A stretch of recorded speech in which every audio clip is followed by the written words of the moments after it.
Our daily godly message we can find in Ephesians chapter 5 verse 21 to 33.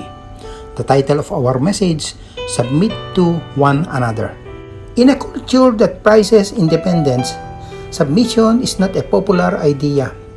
Many modern readers bristle when they come to Ephesians chapter 5 verse 22, where Paul says wives should submit to their husbands. However, the command to submit is not just for wives.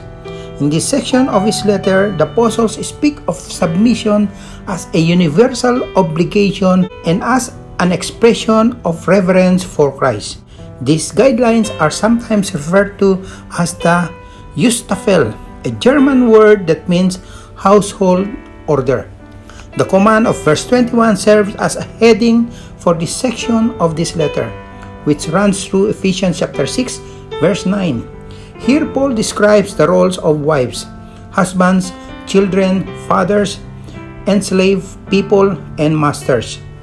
Paul's goal was to help his readers live Christianly within a social structure of his day. That Paul's directive assumed the dignity of womanhood, childrenhood, servanthood, and equality before God of all human beings. The apostle describes differences in the roles of husbands and wives, using Christ and the church as a pattern. The guiding principle is the rule of love. He commands husbands to love their wives, just as Christ loved the church and gave himself up for her. Wives in turn respond to this love, voluntary submission. In its proper context, the call for wives to submit to their husbands in everything is not demeaning. Husbands are to act as servants to their wives in the same way that Jesus served the church. Rather than ascribing a difference in status between husbands and wives, Paul emphasizes mutuality. Both are dependent upon each other. Each serves the other. Husband and wives are equal in the eyes of Christ.